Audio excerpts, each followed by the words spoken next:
கிறிஸ்து இயேசுக்குள் மிகவும் பிரியமான சகோதர சகோதரிகளே, நம்முடைய பிதாவாகிய தேவனோட நாமத்தினாலும் அருமை இரட்சகர் கர்த்தர் இயேசுவோட நாமத்தினாலும் அன்பையும் மற்றும் வாழ்த்துக்களை தெரிவித்துக் கொள்கிறேன். நாம் தொடர்ந்து பார்க்கிற இந்த ஒரு வெளிப்படுத்தின விசேஷ தியானத்துக்குள்ளாக நாம் கடந்து போகலாம். அன்பான சகோதர சகோதரிகளே, இந்த நாளில் நம்ம பார்க்கக்கூடிய ரொம்ப விசேஷமான பாடம் வெளிப்படுத்தின விசேஷத்துல. கடந்த வாரம் நம்ம அந்த ஒரு குத்து விளக்கு குறித்தான சில காரியங்கள் நம்ம பார்த்தோம். இந்த வாரம் நம்ம தொடர்ச்சியா அதை தொடர்ந்து இந்த ஒரு வெளிப்படுத்தின விசேஷத்துக்குள்ளாக நம்ம கடந்து போகலாம். அன்புக்குரிய சகோதர சகோதரிகளே, இந்த நாள் நம்ம என்ன ஒரு காரியம் பார்க்க போறோம்னா, வெளிப்படுத்தின விசேஷம் 1ஆம் அதிகாரம் 12-16 வசனங்கள் நம்ம வாசிக்கலாம். அப்பொழுது என்னுடனே பேசின சத்தத்தை பார்க்க திரும்பின போது 7 பொன் குத்து விளக்குகளையும் அந்த 7 குத்து விளக்குகளின் மத்தியிலே நிலையங்கி தரித்து மார்பருகே பொற்பச்சை கட்டியிருந்த மனுஷகுமாரனுக்கு ஒப்பானவரை கண்டேன். அவருடைய சிரசும் மயிரும் என் பஞ்சை போலவும் உறைந்த மழையை போலவும் வெண்மையாய் இருந்தது. அவருடைய கண்கள் அக்னி ஜுவாலையை போல் இருந்தது. அவருடைய பாதங்கள் உலர்காலத்தில் காய்ந்த பிரகாசமான வெண்கலம் போல் இருந்தது. அவருடைய சத்தம் பெரும் வெள்ளத்து இரைச்சலை போல் இருந்தது. நமது வலது கரத்திலே 7 நட்சத்திரங்களை ஏந்தி கொண்டிருந்தார். அவர் வாயிலிருந்து இருபுறமும் கருப்புள்ள பட்டயம் புறப்பட்டது. அவருடைய முகம் வல்லமையுமாய் பிரகாசிக்கிற சூரியனை போல் இருந்தது. அன்பான சகோதர சகோதரிகளே, இந்த நாள்ல நம்ம பார்க்கக்கூடிய விசேஷமான ஒரு தரிசனத்தை தான் இன்னைக்கு நம்ம பார்க்க போறோம். கடந்த வாரம் வெளிப்படுத்தின விசேஷம் 1ஆம் அதிகாரம் 12ஆம் வசனத்துல அந்த ஒரு குத்து விளக்கு குறித்தான சில காரியங்கள் பார்த்தோம். அன்பான சகோதர சகோதரிகளே, இந்த நாள்ல நம்ம என்ன பண்ண போறோம்னா, தொடர்ந்து இந்த ஒரு வசன பகுதிகளை நம்ம தியானிக்க போறோம். நம்ம கடந்த வாரம் அந்த ஒரு குத்து விளக்கு குறித்து பார்க்கும் போது ஆசரிப்பு கூடாரத்துக்குள்ள இருக்கக்கூடிய குத்து விளக்குக்கும் வெளிப்படுத்தின விசேஷத்துல இருக்கக்கூடிய குத்து விளக்குக்கும் இருக்கக்கூடிய வித்தியாசத்தை பார்க்கும்போது, ஆசரிப்பு கூடாரத்துல அந்த ஒரு குத்து விளக்கு, அந்த ஒரு 7 குத்து விளக்கு அது ஒன்னா ஒட்டி இருக்குது நம்ம பார்த்தோம், மெனோரா குத்து விளக்கு. ஆனா வெளிப்படுத்தின விசேஷத்துல இருக்கக்கூடிய குத்து விளக்கு எப்படி இருக்குன்னு பார்க்கும்போது தனித்தனியா இருக்கிறது நம்ம பார்க்கிறோம். இதுதான் அந்த ஒரு வித்தியாசத்தை குறிக்கிறது நம்ம பார்க்கிறோம். அதுக்கப்புறம் ஆசரிப்பு கூடாரத்துல அந்த குத்து விளக்குல ஆசிரியர் செய்யக்கூடிய ஊழியத்தை நம்ம பார்க்கும்போது, அந்த குத்து விளக்கு அவர் என்னென்ன காரியம் பண்ணுவார்னா, ஒரு நாளைக்கு 2 முறை அதிகாலையில மற்றும் சாயங்கால வேலையில அந்த ஆசாரியர் என்ன பண்ணணும்னு பார்க்கும்போது, அந்த குத்து விளக்குல இருக்கக்கூடிய திரிகளை கட் பண்ணணும், கத்திரிக்கணும். தொடர்ந்து அந்த குத்து விளக்குல அந்த ஒரு தீபம் தொடர்ந்து அது என்ன இருக்கணும்னு பார்க்கும்போது எரிஞ்சுட்டே இருக்கணும், அது அணையக்கூடாது. அதே போல அந்த திரியில இருக்கக்கூடிய அந்த ஒரு கரிகளை, அந்த ஒரு கருப்பா இருக்கக்கூடிய கரிகளை வெட்டிட்டு அதை என்ன பண்ணணும்னா ட்ரிம் பண்ணிட்டு எண்ணெயே தொடர்ந்து அவர் என்ன பண்ணணும், ஊத்திட்டே இருக்கணும். அதாவது பரிசுத்த ஸ்தலத்துல இருக்கக்கூடிய அந்த ஒரு குத்து விளக்கு தொடர்ந்து அது எரிஞ்சினே இருக்கணும். இது ஆவிக்குரிய அர்த்தத்துல நம்ம பார்க்கும்போது, உண்மையான சபை வகுப்பாரில் இருக்கக்கூடிய நாம், புதிய சிருஷ்டிகளா இருக்கக்கூடிய நாம், நமக்குள்ள இருக்கக்கூடிய அந்த மாம்சத்தை துண்டிக்கிற காரியமா இருக்கு. நமக்குள்ள பரிசுத்த ஆவி நிரம்பி கர்த்தர் இயேசு எனக்கூடிய சத்தியத்தை தொடர்ந்து பிரதிபலிக்க கூடியவர்களா இருக்கணும். இதுதான் நம்ம அந்த ஆசரிப்பு கூடாரத்துல நிழல்ல பார்க்கிற விஷயத்தோட நிஜம். இப்போ இதே காரியத்தை நம்ம வெளிப்படுத்தின விசேஷத்தை நம்ம பார்க்கும் போது அதுல என்ன ஒரு காரியத்தை நம்ம பார்க்கிறோம் என்று பார்க்கும்போது, அன்பான சகோதர சகோதரிகளே, கர்த்தர் இயேசு மரிச்சு உயிர் தெளிந்து திவ்ய சுபாவத்தை பெற்றுக்கொண்ட பிறகு அந்த 7 காலகட்ட சபையில கர்த்தர் இயேசு அந்த குத்து விளக்குகளை, தனித்தனியா இருக்கக்கூடிய 7 குத்து விளக்குகளை அவர் எப்படி பராமரிக்கிறார், the care of the candlesticks in Revelation. ஒவ்வொரு குத்து விளக்க அவர் எப்படி பாதுகாக்கிறார் இல்ல பராமரிக்கிறார் எனக்கூடிய சத்தியங்களை நம்ம என்ன பண்ணலாம்னு பார்க்கும்போது இந்த நாள்ல நம்ம தியானிக்கலாம். அன்பான சகோதர சகோதரிகளே, நம்ம இந்த நாளுக்குரிய வசனத்தை வாசிக்கலாம். வெளிப்படுத்தின விசேஷம் 1ஆம் அதிகாரம் 13ஆம் வசனத்தை நம்ம வாசிக்கலாம். அந்த 7 குத்து விளக்குகளின் மத்தியிலே நிலையாங்கி தரித்து மார்பருகே பொற்கச்சை கட்டியிருந்த மனுஷகுமாரனுக்கு ஒப்பானவரை கண்டேன்.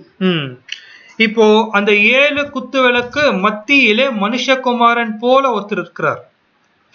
அன்பான சகோதர சகோதரிகளே, இந்த ஒரு தரிசனத்தை பார்க்கும் போது இது யோவான் தரிசனத்தை பார்க்கிறார். திவ்ய சுபாவத்தில் இருக்கக்கூடிய கர்த்தர் இயேசுவை நேரடியா பார்க்கல. இந்த விஷயத்த நம்ம நல்லா புரிஞ்சுக்கணும். அந்த தரிசனத்துல பார்க்கும் போது 7 குத்து விளக்கு மத்தியில ஒரு மனுஷகுமாரன் போல ஒருத்தர் இருக்கிறார்.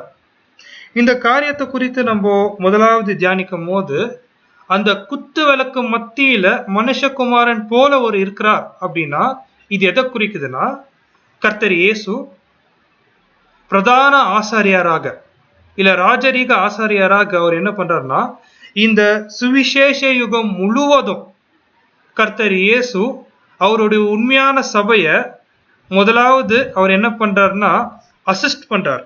அப்படின்னா வழிநடத்துறாரு, தேற்றுறாரு, உதவி செய்யறாரு.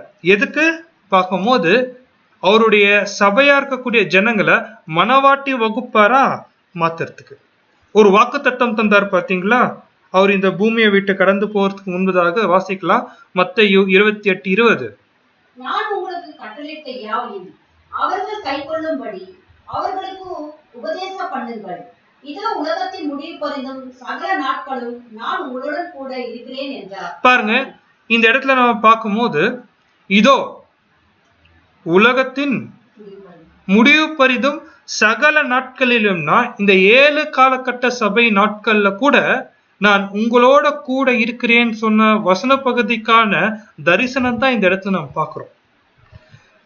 சகல நாட்களில் உங்க கூட இருக்கிறன்னா ஒவ்வொரு சபையோடைய நாட்கள்ல கூட கர்த்தர் இயேசு என்ன பண்றாருன்னா அந்த சபைக்கு விசேஷமாக கர்த்தர் இயேசுவோடைய ஆறுதல், தேறுதல், வழிநடத்தல் தொடர்ந்து அங்க இருக்கிறது தான் அவர் வாக்குத்தத்தம் பண்ணியிருக்கிறார்.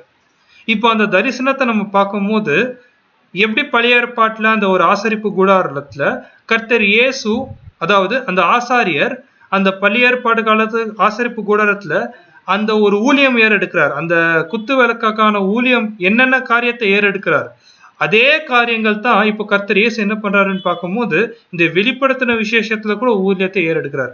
அப்படி அவர் என்ன ஊழியம் ஏறெடுத்தாருன்னு பார்க்கும்போது பாருங்க ஒரு கம்பேரிசன். பழைய ஏற்பாட்டு காலத்துல ஆசரிப்பு கூடாரத்துல அந்த பிரதான ஆசாரியர் என்னென்ன ஊழியம் ஏறெடுத்தார் அந்த குத்து விளக்குக்கு. இப்போ கர்த்தர் இயேசு மரித்து உயிர்த்தெழுந்து திவ்ய சுபாவத்துக்கு கடந்து போன கர்த்தர் இயேசு 7 காலகட்ட சபை மத்தியில அவர் எப்படி ஊழியத்தை எடுக்கிறாருன்னு பார்க்கும்போது இவ்வாறு ஆசரிப்பு கூடாரத்துல அவர் 3 வேலை பண்ணார், 3 காரியம் பண்ணார். ஃபர்ஸ்ட், அந்த குத்து விளக்குல தொடர்ந்து நெருப்பு எரிஞ்சினே இருக்கணும். அதுதான் அவரு கேர் பண்றதுக்கான அர்த்தம், அதுக்காக அவர் ஊழியம் செய்யறதுக்கான அர்த்தம். அதே போல திரிகளை வெட்டுறது, எண்ணெய தொடர்ந்து நிரப்புறது. இப்போ இதே விஷயத்த அந்த தரிசனத்துல நம்ம பார்க்கும்போது ஒவ்வொரு காலகட்ட சபை தனித்தனியா இருக்கக்கூடிய அந்த குத்து விளக்குக்கு கர்த்தர் இயேசு நேரடியா போயிட்டு யார் உண்மை உள்ளவர்கள், யார் பொய்யானவர்கள், யார் கர்த்தருடையவர்கள், யார் நாமினலா பேரளவுல காணப்படுறவங்களை பார்த்துட்டு கர்த்தர் என்ன பண்றாருன்னா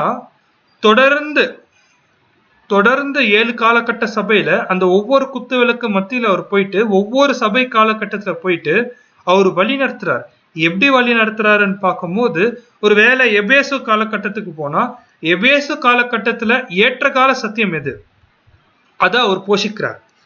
அதான் தொடர்ந்து அந்த ஒரு குத்து விளக்குல அந்த வெளிச்சம் எரிஞ்சினே இருக்கணும்னா அந்த காலகட்டத்துக்கு தேவையான பிரசன்ட் ட்ரூத் அவர் என்ன பண்றாருன்னா கொடுக்கிறார்.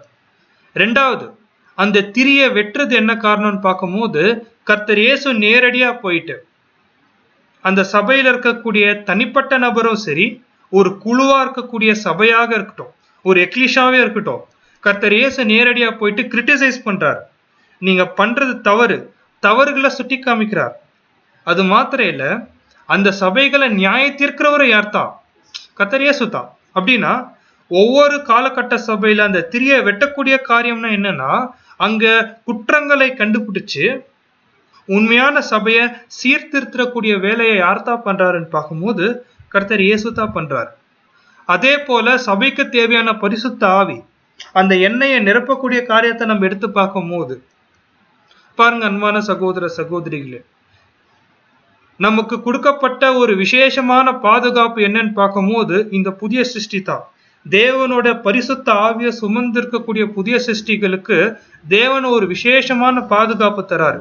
அந்த ப்ரொடெக்ஷன் கேர், அந்த எண்ணெயை தொடர்ந்து, அந்த ஒரு பரிசுத்த ஆவியை தொடர்ந்து சபை மேல கர்த்தர் அங்க அந்த இடத்துல பரிசுத்த ஆவி கொடுக்கும் போது கர்த்தர் இயேசுவோடைய தலையிடுதல், அந்த ஒரு ப்ரொடெக்ஷன் கேர் சுவிசேஷ யுகம், அதான் அந்த பாதுகாப்பு சுவிசேஷ யுகத்துல இருக்கிற சபை முழு காலத்துக்கு அது என்ன ஆகுதுன்னு பார்க்கும்போது தொடர்ந்து நடந்துட்டே இருக்கு. ஸோ இந்த ஒரு விஷயத்த நம்ம பார்க்கும்போது அன்பான சகோதர சகோதரிகளே, இந்த காரியத்தை 7 காலகட்ட சபையில கர்த்தர் இயேசு ஏறெடுக்கிற ஊழியத்துல நம்ம என்ன பண்ணலாம்னா ஒவ்வொரு சபையாவும் பிரிச்சு பார்க்கலாம். இன்னும் கொஞ்சம் மேக்னிஃபை பண்ணி அந்த சபையில இருக்கக்கூடிய தனிப்பட்ட எக்லிஷாவும் பார்க்கலாம். இன்னும் கொஞ்சம் நம்ம உள்ளார போயிட்டு அங்க இருக்கக்கூடிய தனிப்பட்ட நபர்கள் கூட கர்த்தர் இயேசு இந்த ஊழியம் செய்யறாரு. அதாவது ஒரு முழு சபையாகவும் எக்லிஷாகவும் தனிப்பட்ட நபரை கூட கர்த்தர் இயேசு என்ன பண்றாருன்னு பார்க்கும்போது பிரதான ஆசாரியரா, ராஜரீக ஆசாரியரா இந்த ஒரு ஊழியத்தை அவர் ஏறெடுக்கிறார். பிரசன்ட் ட்ரூத், ஏற்ற கால சத்தியத்துல வழி நடத்துறது, அவர்கள் தவறும் போது தவற திருத்தி நியாய தீர்ப்பு கொண்டு தொடர்ந்து அவங்கள பாதுகாத்து பராமரிச்சு வழி நடத்துறது கர்த்தர் இயேசு தான். முழு சபையில, முழு சபை காலகட்டத்துல சுவிசேஷ யுகம் முழுவதுல நம்ம பார்க்கிறோம். அதே போல தனித்தனியாவும் அவர் என்ன பண்றாருன்னா தனிப்பட்ட நபர்களையும் அவர் என்ன பண்றாரு, பாதுகாக்கிறது நம்ம பார்க்கிறோம். சோ அன்பான சகோதர சகோதரிகளே, அந்த குத்து விளக்கு மத்தியில அந்த வார்த்தைக்கான அர்த்தம் நம்ம பார்க்கும் போது கர்த்தர் இயேசு ஏறெடுக்கிற அந்த ஊழியத்தை நம்ம பார்க்கிறோம். இப்போ அடுத்த பாயிண்ட் நம்ம வாசிக்கலாம். 1ஆம் அதிகாரம் 13ஆம் வசனம். அந்த 7 குத்து விளக்குகளின் மத்தியிலே நிலையங்கி தரித்து மார்பருகே பொற்கச்சை கட்டியிருந்த மனுஷகுமாரனுக்கு ஒப்பானவரை கண்டேன். இப்போ அடுத்த காரியம் நம்ம பார்க்கும்போது அந்த மனுஷகுமாரனுக்கு ஒப்பா இருக்கிறவருடைய அந்த ஒரு ட்ரெஸ், அந்த வஸ்திரத்தை குறித்து நம்ம பார்க்கிறோம். அந்த வஸ்திரம் எப்படி இருந்தது? ஒரு நிலையங்கி தரித்த வஸ்திரம், ஒரு வெள்ளை வஸ்திரம். அந்த வெள்ளை வஸ்திரம் எப்படி இருக்குன்னு பார்க்கும்போது கழுத்து துவங்கி கால் வரைக்கும் அது காணப்படும். கழுத்து துவங்கி கால் வரைக்கும். அப்படின்னா அந்த வஸ்திரத்தை தரிச்சு கொள்ளும் போது உடல்ல எந்தெந்த பாகம் காணப்படும் பார்க்கும்போது தலை காணப்படும், கைகள் காணப்படும், கால்கள் காணப்படும். தலை, கைகள் மற்றும் கால்கள் காணப்படும். ஸோ இது எதை குறிக்குதுன்னு பார்க்கும்போது இந்த ஒரு தரிசனத்துல பார்க்கும்போது அன்பான சகோதர சகோதரிகளே பாருங்க, கர்த்தர் இயேசுவோடைய அந்த ஊழிய நாட்கள்ல எல்லாருக்கும் தெரிகிற மாதிரி கர்த்தர் இயேசு அவருடைய ஊழியம் இருந்துச்சு. அங்க வாழ்ந்த ஜனங்க பார்த்தாங்க கர்த்தர் இயேசுவை, சரிங்களா? அதுக்கப்புறம் கைகள் தெரியுது அப்படின்னா என்ன அர்த்தம்னு பார்க்கும்போது கர்த்தர் இயேசுவோடைய கைகள் தான் முழு சுவிசேஷ யுக காலத்துல அவரோட கை தான் கிரியை செய்து அந்த சபை மக்களை வழி நடத்துறதுக்கு. அதை தவிர்த்துட்டு நெக்ஸ்ட் கால்கள் தெரியுது. அப்படின்னா கழுத்து, கை, கால் மாத்திரம் தெரியுது. முழு சரீரம் மறிக்கப்பட்டிருக்குன்னா இது எதை குறிக்குதுன்னா கர்த்தர் இயேசுக்கு பின் 1800 வருஷம் சபையோட வரலாற்று என்ன இருக்குன்னு பார்க்கும்போது முற்றிலுமாக மறைக்கப்பட்டிருக்கு. ஒரு வெள்ளை வஸ்திரத்துல மறைக்கப்பட்டிருக்கு. அப்படின்னா இந்த பாயிண்ட நம்ம எப்படி நம்ம தியானிக்கிறோம் அப்படின்னு பார்க்கும்போது அப்போஸ்தலர்கள் பிறகு அதாவது தலையாக இருக்கிற கர்த்தர் இயேசு, கழுத்து பகுதியில் இருக்கிற அப்போஸ்தல், அதுக்கப்புறம் ஃபுல்லா அது என்ன இருக்குன்னு பார்க்கும்போது ஒரு வெண் வஸ்திரத்தை அவருடைய சரீரம் மூடப்பட்டிருக்கு. என்ன அர்த்தம்னு பார்க்கும்போது அப்போஸ்தலர்களுக்கு பிறகு பரிசுத்தமா இருக்கக்கூடிய சத்தியம் 1800 வருஷம் மறைக்கப்பட்டது குறிக்குது. அப்படின்னா என்ன அர்த்தம்னா 1800 வருஷமா கர்த்தர் இயேசுவோடைய சரீர அங்கங்கள் அவங்க எப்படி வாழ்ந்தாங்க, அவங்க எப்படி மறிச்சாங்க, அவங்க சத்தியத்துக்கு எப்படி நின்னாங்க, அதை பத்தியான தகவல் உலகத்துக்கு முழுமையா என்ன இருக்குன்னு பார்க்கும்போது மறைக்கப்பட்ட ஒரு விஷயம் தான் இந்த இடத்துல நம்ம பார்க்கிறோம். கம்ப்ளீட்டா என்ன ஆயிடுச்சு, கவர் ஆயிடுச்சு. ஆனா இப்ப பாயிண்ட் என்னன்னு பார்க்கும்போது எது மட்டும் இப்ப காணப்படுது? பாதம். தலை முடிஞ்சிச்சு, கை ஆயிடுச்சுங்க. இப்போ சரீரத்துல இன்னொரு அங்கம் எதை காணப்படுதுன்னா பாத அங்கங்கள்.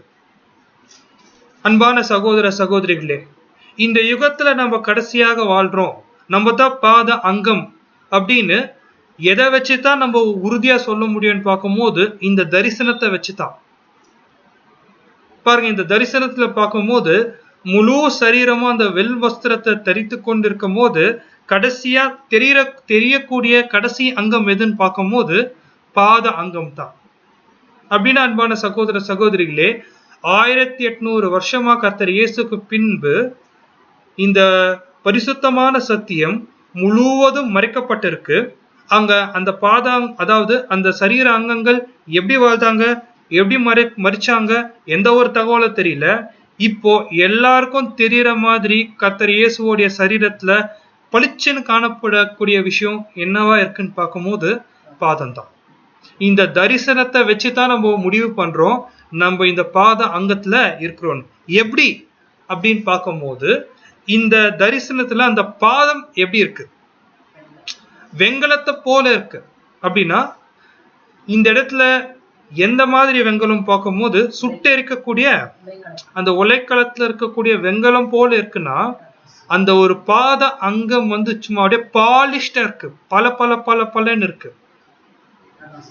அப்படின்னா இந்த தரிசனத்துல நம்ம என்ன பண்றோம்னா, கர்த்தர் இயேசு பற்றியான சத்தியம் முழு சுவிசேஷ யுகத்துல 1800 வருஷம் மறைக்கப்பட்ட ஒரு விஷயம் அவருடைய பாதத்துல வரும்போது எப்படின்னா அந்த உரைக்களத்துல இருக்கக்கூடிய வெங்கலம் போல பல பல பல பலன்னு வந்து பிரகாசிக்குதுன்னா இது என்ன அர்த்தம்னா, தேவன் 6000 வருஷம் மறைக்கப்பட்ட சத்தியங்கள், இந்த சத்தியங்கள் விசேஷமா எந்த யுகத்துல வந்து பிரகாசமா பளிச்சுன்னு வெளியே வருதுன்னு பார்க்கும்போது அந்த பாத அங்கங்கள் எப்போ எல்லாருக்கும் வெளித்தோற்றம் பிரகாரம் அவங்க வந்து உருவாகிறாங்களோ, இல்ல அந்த காலகட்டம் எப்போ துவங்குதோ அப்போ எப்படி இருக்கும்னு பார்க்கும்போது சகல சத்தியங்கள் அங்க என்ன ஆகும்னு பார்க்கும்போது பிரகாசமா காணப்படும், பிரகாசமா காணப்படும். பாருங்க சகோதரர்கள், இந்த இடத்துல ஒரு பாயிண்ட் சொல்லுவாங்க, when we think of great advantage every way we of the present age possess. அப்படின்னா மற்ற காலகட்ட சபையை பார்க்கிலும் இப்ப இருக்கக்கூடிய பரிசுத்தவான்களுக்கு ஒரு மிகப்பெரிய அட்வான்டேஜ் இருக்கு, ஒரு மிகப்பெரிய சத்திய வெளிச்சம் இருக்கு. என்னன்னு பார்க்கும்போது இந்த யுகத்துல தான் தேவன் எல்லா சத்தியத்தையும் அவர் என்ன பண்றாரு, பிரகாசமா வெளி காமிக்கிறார்.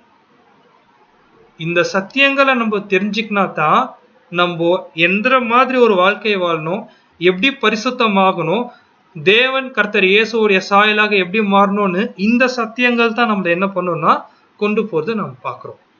சோ இந்த ஒரு தரிசனத்துல பார்க்கும்போது அந்த வெள்ளை வஸ்திரம், இது எல்லாரும் அந்த வஸ்திரத்தை போட முடியாது.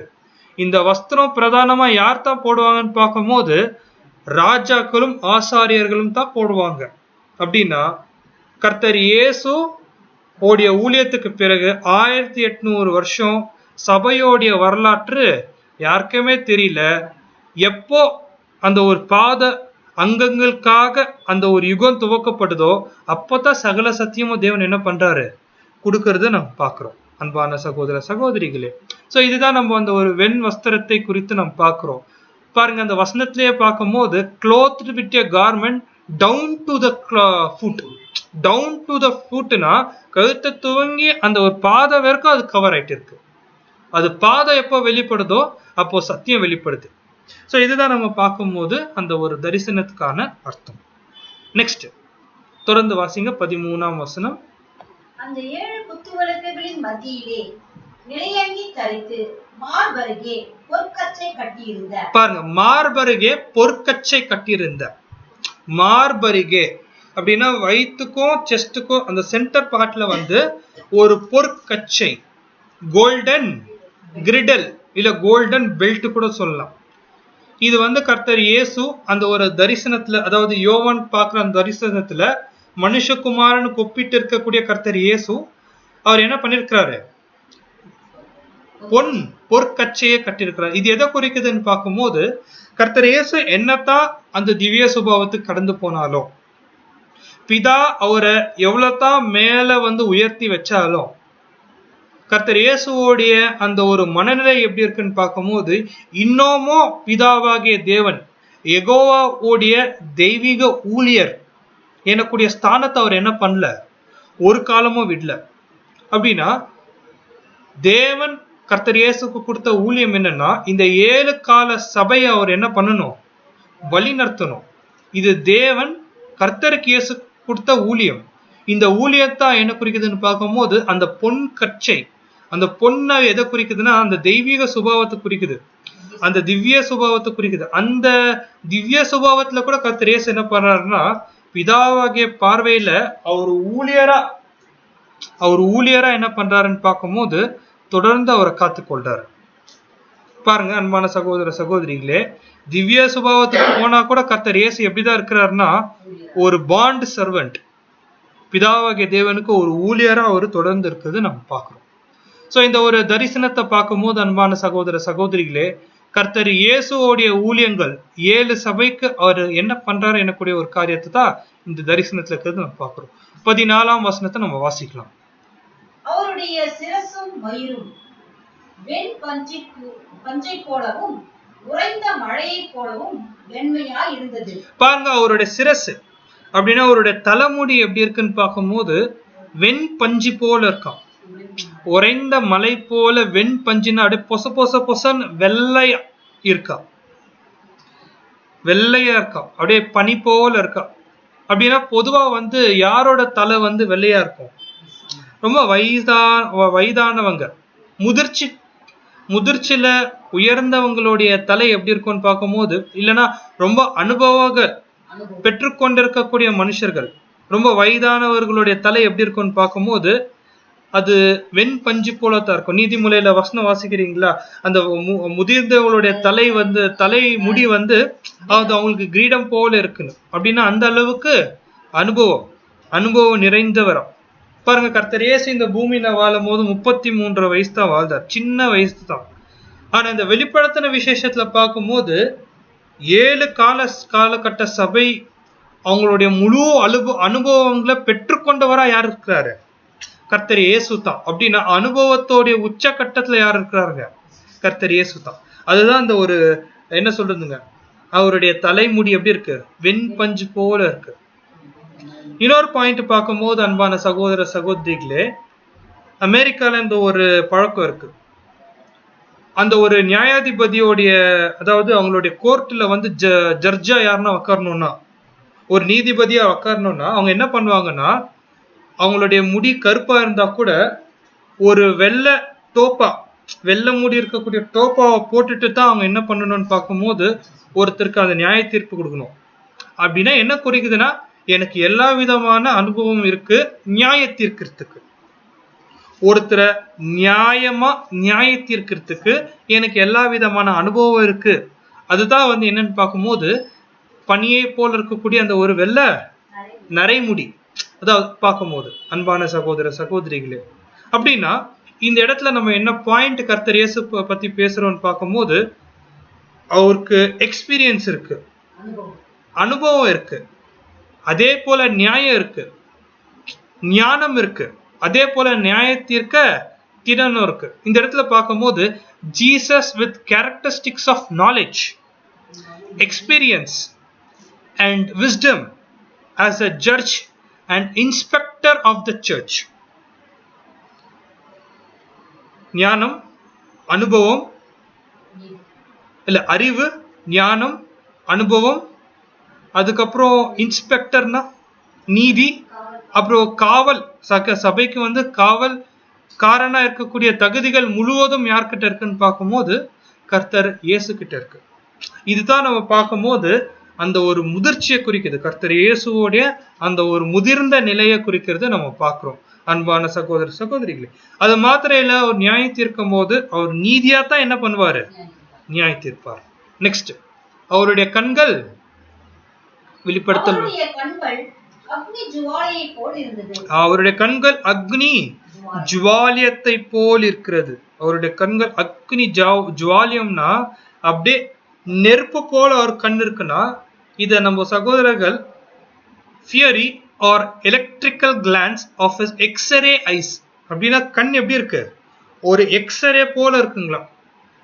பார்த்துருக்குறீங்களா? ஸ்கேனர் எக்ஸ்ரே பார்த்துருக்குறீங்களா? எலும்பு ஏதாவது உடஞ்சிச்சுன்னா எக்ஸ்ரே எடுத்தா எங்க உடஞ்சிருக்குன்னு கிளீனா தெரியும். அதே போலதான் கர்த்தர் இயேசுவோடைய அந்த கண் ஒரு எக்ஸ்ரே போல இருக்கு. பெனிட்ரேட்டிங் இன்டெலிஜென்ஸ் அப்படின்றாங்க. ஒருத்தருடைய மனசு அவர் என்ன நோக்கமா அவர் யோசிக்கிறாருன்னு அவர் பிரிச்சு பார்த்துருவார், ஆராய்ந்து பார்த்துருவார். அவர்கிட்ட எதுவுமே மறைக்க முடியாது, எந்த ஒரு விஷயமும் மறைக்க முடியாது. அதனால்தான் கர்த்தர் இயேசு என்ன சொல்றாருன்னு பார்க்கும்போது, அந்த 7 காலகட்ட சபை மத்தியில ஐ நோ, எனக்கு தெரியும் உன்னுடைய நிலை என்னன்னு எனக்கு தெரியும், I know I know I know அப்படின்னு சொல்வார். என்கிட்ட நீ எதுவுமே மறிக்காதப்பா, நீ அனலும் இல்ல குளிரும் இல்ல. என்கிட்ட நீ எதுவுமே மறிக்காதப்பா, ஆதியில இருக்கக்கூடிய அன்பை நீ என்ன பண்ணிட்ட? மறந்துட்ட. இப்படி கர்த்தர் இயேசு என்ன சொல்றாருன்னு பார்க்கும்போது, எனக்கு தெரியும். Nothing escapes Jesus attention. எந்த காரியமும் கர்த்தர் இயேசுவோடைய கவனத்தை என்ன பண்ண முடியாது? மாற்ற முடியாது. பிரதர் நான் அப்படி பண்ணேன், இப்படி பண்ணேன், இதுதான் பண்ண, இல்ல இல்ல இல்ல, எனக்கு கிளீனா தெரியும் நீ யார். அவருடைய கண்கள்ல ஒருத்தர் கூட அநீதியா என்ன ஆக மாட்டாங்க, தப்பிச்சு போவே முடியாது. அன்பான சகோதர சகோதரிகளே, சோ இதுதான் நம்ம பார்க்கும் போது கர்த்தர் இயேசுவோடைய கண்கள் அக்னி ஜுவாலயம் போல இருக்குன்னா, கர்த்தர் இயேசுக்கு நம்மளுடைய விழுந்து போன நிலை நல்லாவே தெரியும், நம்மளுடைய குறை நிறைகள் நல்லாவே தெரியும். பாருங்க, ஒரே வசனத்துல கர்த்தர் இயேசுடைய அனுபவம், கர்த்தர் இயேசுடைய ஞானம், கர்த்தர் இயேசுடைய நீதி, அதை பத்தி பார்த்தோம். அதே போல கர்த்தர் இயேசு கிட்ட யாருமே தப்பிக்கவே முடியாது. நம்மளுடைய நிலையை கிளீனா கர்த்தர் இயேசு ஒரு எக்ஸ்ரே போல என்ன பண்ணிருக்கிறாரு, அவருடைய பெனிட்ரேட்டிங் இன்டெலிஜென்ஸ்ல என்ன பண்றாரு பார்த்து. இதுதான் கண்கள் அக்னி ஜுவாலயம் போல இருக்குன்னா, ஒருத்தர் அவர் நியாய தீர்த்தார்னா அது சரியா இருக்கும். அன்பான சகோதர சகோதரிகளே, 15ஆம் வசனத்தை நம்ம வாசிக்கலாம். அவருடைய பாதங்கள் உலைக்களத்தில் காய்ந்த பிரகாசமான வெண்கலம் போல் இருந்தது. அவருடைய பாதங்கள் உலைக்களத்தை போல் காய்ந்த அப்படின்னா, ஒரு ஃபர்னஸ்ல இல்ல ஒரு ஒலையில வெண்கலம் இல்ல செம்பு, அதாவது கரெக்டான வார்த்தை பிப்ளிக்கல் வேர்ட் காப்பர். அந்த செம்பை என்ன பண்றாங்க, அக்னியில கொதிக்க விட்டா அது என்ன ஆகும், அப்படியே தக தக தக தக தக நெறியும். கோல்டா காப்பரான்னு கண்டுபிடிக்க முடியாது. இது எதை குறிக்குது? அன்பான சகோதர சகோதரிகளே, இந்த வசன பகுதிகள் ரொம்ப முக்கியமான வசன பகுதி. இது யாரை பத்தி பேசக்கூடிய வசன பகுதின்னு பார்க்கும்போது, விசேஷமா கர்த்தர் இயேசுவோடைய தலையில, அவருடைய சரீரம் இல்ல, கடைசியா காணப்படுற பாதத்துக்கு இந்த வசன பகுதி பேசப்படுது. நம்மளுடைய காலகட்டத்துக்கு விசேஷமா பேசப்படுது. நம்மளுடைய காலகட்டத்துக்கு ஏன் செம்ப, அதாவது அந்த ஒரு வெண்கலத்தை செம்ப ஏன் எரிக்கணும், ஒரு அக்னியில ஏன் எரிக்கணும் அப்படின்னு பார்க்கும்போது, இந்த பாதம் எங்க படுது, பூமி மேல படுது. அப்படி பூமி மேல படும் போது, பூமியில இருக்கக்கூடிய அழுக்கு எங்க படுதுன்னு பார்க்கும்போது, அந்த பாதத்து மேல படும் போது அதை எப்படித்தான் சுத்திகரிக்க முடியும்? நெருப்புல தான் சுத்திகரிக்க முடியும். அதுதான் இந்த இடத்துல கொடுக்கக்கூடிய பாயிண்ட். வசனத்தை வாசிக்கலாம். ஏசாயா 52:11. புறப்படுங்கள் புறப்படுங்கள், அவடன் நம்மிடம் விட்டு போங்கள், அசுத்தமானதை தொடாதிருங்கள். கர்த்தருடைய பாத்திரங்களை சுமக்கிறவர்களே, அதன் நடுவிலிருந்து புறப்பட்டு உங்களை சுத்திகரியுங்கள். பாருங்க, கர்த்தருடைய பாத்திரத்தில் சுமந்து கொண்டிருக்கிறவர்களே, கர்த்தருடைய பாத்திரம் அதை சுமக்கவங்க எப்படி இருக்கணும்னு பார்க்கும்போது பரிசுத்தமா இருக்கணும். அதுக்குத்தான் இந்த இடத்துல என்ன ஒரு டெஸ்ட்ன்னு பார்க்கும்போது, அந்த வெண்கலத்தை சுட்டெடுக்கக்கூடிய அனுபவம்.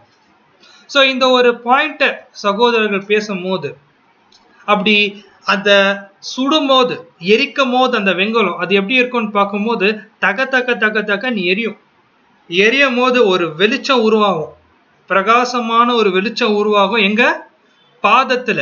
இது ஒரு விசேஷமான சத்தியம் அப்படின்னு சகோதரர் சொல்றாங்க. இந்த ஒரு சத்தியத்தை யார் புரிஞ்சுக்கிறாங்கன்னு பார்க்கும்போது, நம்ம வெளிநாட்டுல இருக்கக்கூடிய சகோதர சகோதரிகள் புரிஞ்சுக்கிறாங்க.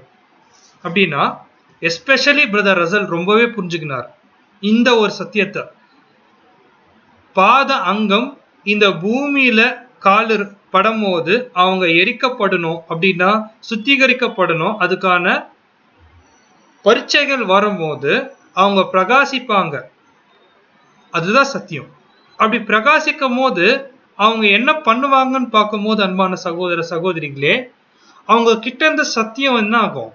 புறப்பட்டு வெளியே போகும்.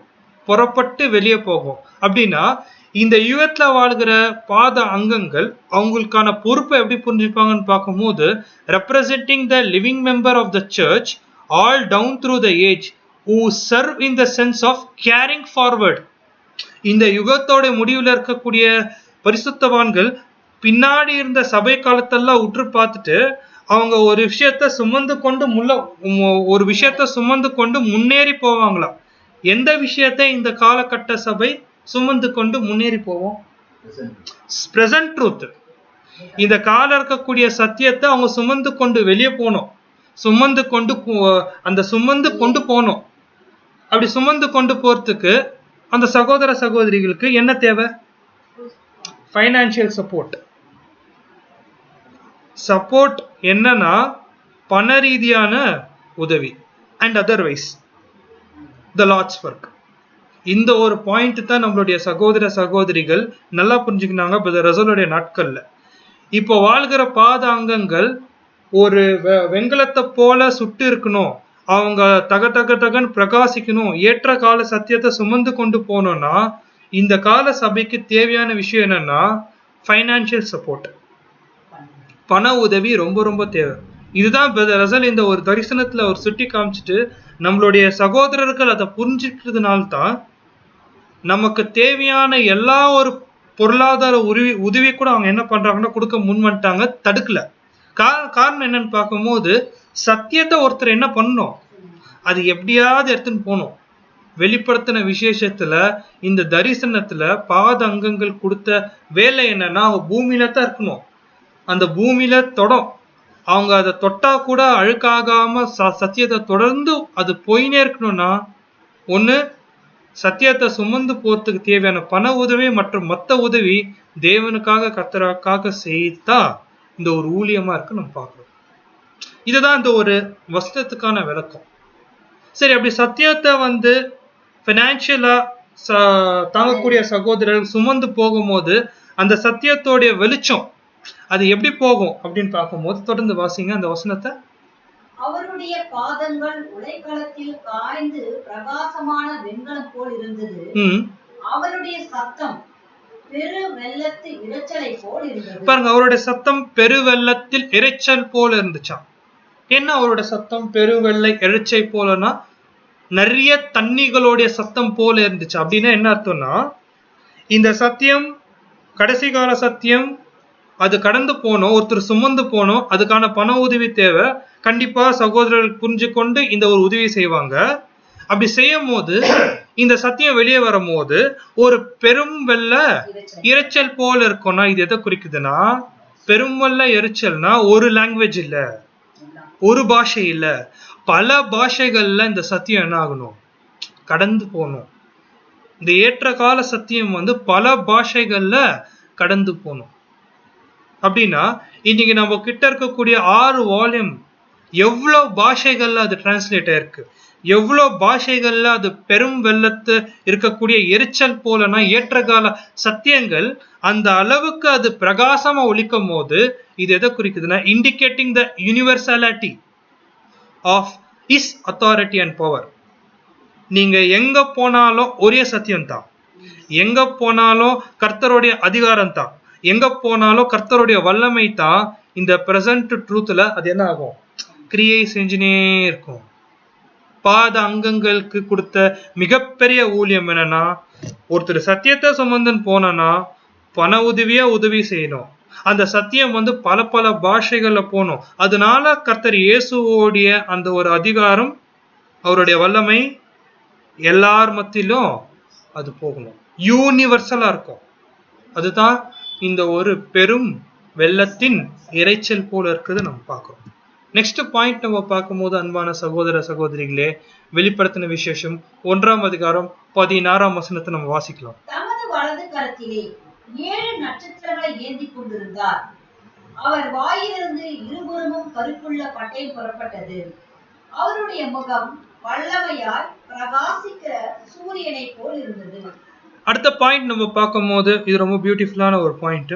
என்னன்னு பார்க்கும்போது கர்த்தர் இயேசு கரத்துல இருக்கக்கூடிய அந்த ஒரு 7 நட்சத்திரங்கள் ரொம்ப கிளீனா நம்ம புரிஞ்சுக்கலாம் அந்த பாயிண்ட. கர்த்தர் இயேசுவோடைய வலது கரத்துல இருக்கக்கூடிய 7 நட்சத்திரங்கள். இப்ப பொதுவா நம்ம பயன்படுத்துற வார்த்தை என்னோட ரைட் ஹேண்ட் பா இவர், இந்த ஒரு ரைட் ஹேண்ட் பா இவர் அப்படின்னு சொல்லும் போது என்ன ஒரு பாயிண்ட் குறிக்குதுன்னா, எனக்கு நெக்ஸ்ட் இருக்கக்கூடியவங்க இவங்க தான், இவங்க என்ன சொல்றாங்களோ நான் சொன்ன மாதிரி. அப்படின்னா கர்த்தர் இயேசு கையில இருக்கக்கூடிய 7 நட்சத்திரங்கள் இவங்க யாருன்னு பார்க்கும்போது special individuals. 7 special individuals are light bearers. இவங்க ரொம்ப விசேஷமானவங்க, ஒளிய பிரகாசிக்க கூடியவங்க, இல்ல ஒளிய சுமக்கிறவங்க, லைட் பேரர்ஸ். சபையில 7 காலகட்ட சபையில விசேஷமாக ஒளிய சுமக்கக்கூடியவர்கள், லைட் பேரர்ஸ். யாரோட கையில? மாஸ்டர் கையில. மாஸ்டர் கையில இருக்கக்கூடிய வலது கையில இருக்கக்கூடிய விசேஷமான 7 நட்சத்திரங்கள். ரொம்ப முக்கியமான பாயிண்ட் அன்பான சகோதர சகோதரிகளே. இவங்களுடைய ஊழியம் என்னன்னு பார்க்கும்போது இவங்க நட்சத்திரங்கள். நட்சத்திரம்னா என்ன குறிக்குதுன்னா ஒரு ஸ்பெஷல் ஸ்டார். இப்போ விசேஷமானவர்கள், இப்போ சினிமால ஒரு ஸ்டார் இருக்கிறாங்க, ஸ்போர்ட்ஸ்ல ஒரு ஸ்டார் இருக்கிறாங்க. இந்த சுவிசேஷ யுகத்துல ஒரு விசேஷமானவங்க யாருன்னு பார்க்கும்போது இந்த 7 நட்சத்திரங்கள்.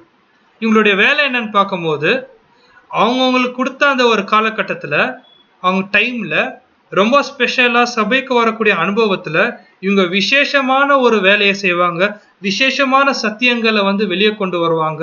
அதனால இவங்க எப்படி இருக்கிறாங்கன்னு பார்க்கும்போது பர்டிகுலர்லி கமிஷன் ஆஃபீஸ் ரெப்ரசன்டேட்டிவ், கர்த்தர் இயேசுவோடைய பிரதிநிதிகளா யார் இருக்கிறாங்கன்னு பார்க்கும்போது இந்த 7 நட்சத்திரங்கள் இருக்கிறாங்க நம்ம பார்க்கிறோம்.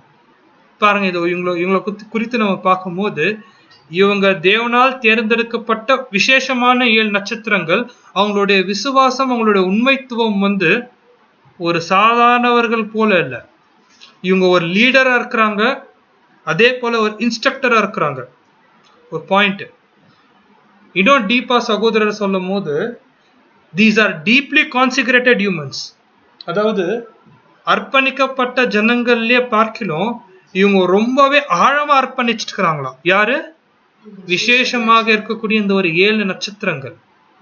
These are deeply consecrated humans whom the Lord holds. கர்த்தரே அவங்க கையில என்ன பண்ணிருக்கிறார்? அவங்கள சுமந்து கொண்டிருக்கிறார். That is support in his hand, his favor, his hand by his authority. அன்பான சகோதர சகோதரிகளே, இப்படி அவங்க இருந்தாலும் இவங்க யார் தான்? நட்சத்திரங்கள். ஒரு ரொம்ப ஸ்பெஷலான ஒரு வெசல் நம்ம பார்க்கிறோம். அன்பான சகோதர சகோதரிகளே, யார் இந்த 7 நட்சத்திரங்கள்? 7 காலகட்ட தூதர்கள். நம்ம உறுதியா நம்புறது, உறுதியா விசுவாசிக்கிறது. ஆசியாவில் உள்ள இருக்கக்கூடிய 7 சபைக்கு கொடுக்கப்பட்ட இல்ல நியமிக்கப்பட்ட விசேஷமான தூதர்கள் யாருன்னு பார்க்கும்போது எபேசு சபைக்கு, முதலாம் சபைக்கு விசேஷமான தூதன் யாரு? அப்போஸ்டல் பவுல். சிமர்னா சபைக்கு அப்போஸ்டல் யோவான். பெர்கமு சபைக்கு ஏரியஸ். தைத்தரா சபைக்கு பீட்டர் வால்டோ. சர்தை சபைக்கு ஜான் வெக்லிஃப். பிலதெல்பியா சபைக்கு மார்ட்டின் லூதர். லெவோதியா சபைக்கு சிடி ரசல். அப்படின்னா இவங்க கர்த்தர் இயேசுடைய வலது கரத்துல இருக்கிறாங்க. இவங்க ஒளிய சுமக்கிறாங்கன்னா 7ஆம் காலகட்ட சபையில விசேஷமா இருக்கக்கூடிய லைட் பேரர் யாரு? CT Russell. நம்மளுடைய அன்பு சகோதரர் சிடி ரசல் கர்த்தர் இயேசு கையில இருக்கக்கூடிய பாத்திரம். பிரதர் சிடி ரசல் அவரெல்லாம் ஒரு தூதர் இல்லை அப்படின்னு சொன்னா இந்த வசனம் என்ன சொல்லுதுன்னா கர்த்தர் இயேசு கையில இருக்கிற ஒருத்தர். அதனால இது பொய்யாகாது. பிரதர் ரசல் 7ஆம் சபையோடைய தூதன், கர்த்தர் இயேசுடைய வலது கையில இருக்கக்கூடிய பாத்திரம். இது மாறாத சத்தியம். அன்பான சகோதர சகோதரிகளே, இதுதான் நம்ம பார்க்கும் போது அந்த கர்த்தர் இயேசுடைய வலது கரத்துல இருக்கக்கூடிய 7 நட்சத்திரத்துல இப்போ 7ஆம் சபை காலகட்டத்தில் இருக்கக்கூடிய நட்சத்திரம் யாருன்னு பார்க்கும்போது சிடி ரசல். நெக்ஸ்ட் பாயிண்ட், வெளிப்படுத்தின விசேஷம் 1:16 நம்ம வாசிக்கலாம். தமது வலது கரத்திலே 7 நட்சத்திரங்களை ஏந்தி கொண்டிருந்தார். அவர் வாயிலிருந்து இருபுறமும் கருக்குள்ள பட்டயம் புறப்பட்டது. அவருடைய வாயிலிருந்து இருபுறம் கருக்குள்ள பட்டயம்னா அந்த நட்சத்திரத்தின் வழியாக ஒரு ஏற்றகால சத்தியத்தை, அதாவது கர்த்தர் இயேசு என்ன பண்றாருன்னா கொடுக்கும் போது அந்த சத்தியம் எப்படி இருக்குன்னா இருபுறம் கருக்குள்ள பட்டயம். இது ஊனும் குறுக்கும் என்ன பண்ணிடும், அப்படியே வெட்டி தள்ளிடும். எங்கெல்லாம் அசத்தியம் இருக்கும் சத்தியம் வெட்டிடும், எங்கெல்லாம் இருள் இருக்கும் வெளிச்சம் வெட்டிடும், எங்கெல்லாம் பொய் இருக்கும் சத்தியம் என்ன பண்ணிடும் வெட்டிடும். இந்த இருபுறம் கருக்குள்ள சத்தியம் அது கர்த்தர் இயேசுவோடைய வாயிலிருந்து வருதுன்னா என்ன அர்த்தம்னா the doctrinal sword. இதுதான் ரொம்ப முக்கியமான விஷயம். உபதேச ரீதியாக சத்தியம், உபதேசங்கள், கர்த்தர் இயேசுவோடைய வாயில வரக்கூடிய உபதேசங்கள் இது என்ன பண்ணி விட்டுரும்னு பார்க்கும்போது ஒருத்தருடைய மனசை வெட்டிடும். The doctrinal sword coming from his mouth signifies the risen redeemer. அப்படின்னா மரித்து உயிர்த்தெழுந்த மீட்பர் அவருடைய வாயில எப்படி வருதுன்னு பார்க்கும்போது would be a strong penetrating message to the churches during this gospel age. அவரோட உபதேசங்கள் என்ன பண்ணும்னு பார்க்கும்போது ஒருத்தருடைய இருதயத்தை வெட்டி தள்ளிடும், பிரிச்சு எடுத்துரும். இந்த சுவிசேஷ யுகம் முழுவதுமா விசேஷமாக இந்த ஒரு சத்தியம் எங்க வருதுன்னு பார்க்கும்போது இந்த சத்தியம் எங்கெல்லாம் பாயுதோ அவருடைய வாயின் அந்த வாயில வரக்கூடிய அந்த ஒரு என்னங்க இருபுறம் கருக்குள்ள பட்டயம் எங்கெல்லாம் வருதோ அங்க பிரிவினை தான் நடக்கும். எதுல இருந்து பிரிவினை பார்க்கும்போது பேரளவில் இருக்கக்கூடிய கிறிஸ்தவர்கள் மத்தியில அவங்களுடைய தேர்ந்தெடுக்கப்பட்ட சபையை கிளீன் ஆயிடும், பிரிஞ்சிடும். எங்கெல்லாம் அசுத்தம் இருக்கோ பரிசுத்தமான அவருடைய உபதேசங்கள் என்ன பண்ணிடும் பிரிச்சிடும். அதுதான் இந்த இடத்துல நம்ம பார்க்கும்போது இருபுறம் கருக்குள்ள பட்டயம். அடுத்த பாயிண்ட் நம்ம வாசிக்கலாம். அவருடைய முகம் வல்லமையால் பிரகாசிக்கிற சூரியனை போல் இருக்கும். பாருங்க, கர்த்தர் இயேசுவோடைய முகம் வல்லமையாய் பிரகாசிக்க கூடிய சூரியனை போல இருக்கும் அப்படின்னு சொல்லும் போது அன்பான சகோதர சகோதரிகளே, கர்த்தர் இயேசுவோடைய முகம் தான் சூரியன். அப்படின்னா இந்த பூமியில இருந்து நம்ம நட்சத்திரத்தை பார்க்கலாம், இந்த பூமியில இருந்து சூரியனை பார்க்கலாம். எது ரொம்ப பிரகாசமா காணப்படும்? சூரியன் தான் காணப்படும். இந்த பாயிண்ட நம்ம ஞாபகம் வச்சுக்கலாம். அப்படின்னா கர்த்தர் இயேசுவோடைய முகம் வெண்மையா பிரகாசிக்குது அப்படின்னு என்ன அர்த்தம்னா முதலாவது கர்த்தர் இயேசுவோடைய நிலையை நம்ம புரிஞ்சுக்கணும். அவர் திவ்ய சுபாவத்துல இருக்கிறார். அப்படி திவ்ய சுபாவத்துல இருந்து அவர் காட்டக்கூடிய அந்த பிரகாசம் 7 காலகட்ட சபையோடைய வெளிச்சமே அதுதான். புரியுதுங்களா? அவருடைய திவ்ய சுபாவத்துல இருந்து அவர் காட்டக்கூடிய சத்திய வெளிச்சம் 7 காலகட்ட சபைக்கு அதுதான் வெளிச்சம். அதுதான் ஃபுல் காஸ்பல் ட்ரூத். இது எப்படி குறிப்பிடுறாங்கன்னு பார்க்கும்போது சகோதரர்கள், மோசே அந்த 10 கட்டளையை வாங்கி கீழே வரும்போது ஜனங்கள் என்ன ஆயிட்டாங்க, அவங்க பார்க்க முடியாத மோசே கிட்ட சொல்றாங்க முகத்தை என்ன பண்ணுங்க மூடிடுங்க அப்படின்னு சொல்லும் போது கர்த்தர் இயேசு பிதாவாகிய தேவன் கிட்ட தன்னுடைய ஈடுபலியை செலுத்திட்டு சகல சத்தியம் வாங்கும் போது அவருடைய முகம் எப்படி இருக்கும்? பிரகாசமா இருக்கும். அப்படின்னா அவர்கிட்ட இருக்கக்கூடிய அதிகாரம், அவர்கிட்ட இருக்கக்கூடிய சத்தியம் இந்த சுவிசேஷ யுகத்துல இருக்கக்கூடிய சபைக்கான மீட்பு மாத்திரம் கிடையாது, அதை தொடர்ந்து உலகத்தோடைய ரட்சிப்புக்கு கூட கர்த்தர் இயேசுவோடைய அந்த பிரகாசிக்கப்பட்ட அந்த ஒரு முகத்தோற்றம், அந்த ஒளி தான் இருக்கு. அப்படின்னா வெறும் அவர்கிட்ட இருக்கக்கூடிய சத்தியம் இந்த 7 காலகட்ட சபைக்கு மாத்திரம் இல்ல, அதை தொடர்ந்து புதிய உடன்படிக்கை நியமத்துல வரக்கூடிய உலகத்துல இருக்கக்கூடிய ஜனங்க அவங்களோட ரட்சிப்புக்கு கூட கர்த்தர் இயேசு தான் யாரு? அவர் தான் முதல்வர் இருக்கிறார். சோ அன்பான சகோதர சகோதரிகளே, இந்த பாயிண்ட்ல ரொம்ப முக்கியமான பாயிண்ட் இன்னொரு காரியம் என்ன பார்க்கும்போது 7 காலகட்ட சபையில அந்த 7 தூதர்கள் கர்த்தர் இயேசு உடைய வலது காலத்துல இருக்கக்கூடிய தூதர்கள் ஒரு நட்சத்திரத்தான். அவங்க கிட்ட வரக்கூடிய லைட் எவ்வளவுதான்? கொஞ்சம் தான். அது சூரியன் அளவுக்கு என்ன ஆகாது, ஒப்பிட்டு சொல்ல முடியாது. அப்படின்னா அந்த நட்சத்திரம் கூட யாரைத்தான் நோக்கி பார்க்கணும்னா சூரியனை போல பிரகாசிக்கக்கூடிய கர்த்தர் இயேசுவை தான் பார்க்கணும். அப்படின்னா நம்ம இந்த தவற செய்யக்கூடாது. என்னத்தான் 7 காலகட்ட சபையில இருக்கக்கூடிய தூதர்கள் கர்த்தர் இயேசுவோடைய வலது கையில இருக்கக்கூடிய நட்சத்திரமாவே இருந்தா கூட சத்தியத்தோடைய உண்மையான வெளிச்சம், சத்தியத்தோடைய உண்மையான சோர்ஸ் யாருன்னு பார்க்கும்போது கர்த்தர் இயேசு தான். அதுதான் கர்த்தர் இயேசு. அந்த சத்தியத்தோட ஊற்று யாருன்னு பார்க்கும்போது கர்த்தர் இயேசு தான். சோ இந்த இடத்துல நம்ம பார்க்கும்போது அன்பான சகோதர சகோதரிகளே, கர்த்தர் இயேசு தான் சூரிய போல வெளிச்சம் உள்ளவர். நட்சத்திரத்தோடைய வெளிச்சம் கொஞ்சம் குறைவா இருந்தாலும் அந்த சூரியன் கிட்ட தான் அந்த நட்சத்திரம் என்ன இருக்கு, அந்த வெளிச்சத்தை பெற்றுக்கொண்டிருக்கு. ஒரு பாயிண்ட் நம்ம இந்த வெளிப்படுத்துற விசேஷத்தை நம்ம பார்க்கும்போது அன்பான சகோதர சகோதரிகளே, கர்த்தர் இயேசுவோடைய அந்த ஒரு ஊழியத்தை தான் நம்ம இங்க பார்க்கிறோம். இத பார்த்த இந்த தரிசனத்தை பார்த்த யோவான் என்ன ஆயிட்டாருன்னு நம்ம பார்க்கும்போது வெளிப்படுத்தல் 1ஆம் அதிகாரம் 17ஆம் வசனம், நான் அவரை கண்டபோது செத்தவனை போல அவருடைய பாதத்தில் விழுந்தேன். இந்த தரிசனத்தை பார்த்து கர்த்தர் இயேசுவோடைய ஊழியத்தை புரிஞ்சுக்கிட்ட யோவான் என்ன ஆயிட்டாருன்னா செத்தவனை போல் விழுந்துட்டார். அப்படின்னா இப்ப இந்த தரிசனத்தை பார்த்த நாம் செத்தவனை போல் கர்த்தருடைய பாதத்துல விழுந்துடலாம். அடுத்த வாரம் நம்ம என்ன பண்ணலாம்னு பார்க்கும்போது எப்படி யோவான் இந்த செத்த நிலையில இருந்து மறுபடியும் ஏந்திரிச்சார், அதுக்கப்புறம் தொடர்ந்து இந்த வெளிப்படுத்தின விசேஷத்தோட தரிசனத்தை எப்படி பார்த்தார் என்னக்கூடிய சத்தியங்கள்ல நம்ம அடுத்த வாரம் பார்க்கலாம். தேவன் தாமே ஆசீர்வதிப்பாராக. பொறுமையோட கேட்ட அன்புக்குரிய சகோதர சகோதரிகளுக்கு கிறிஸ்து இயேசுக்குள்ளாக என்னோட அன்பின் வாழ்த்துக்களை தெரிவித்துக் கொள்கிறேன். ஆமீன்.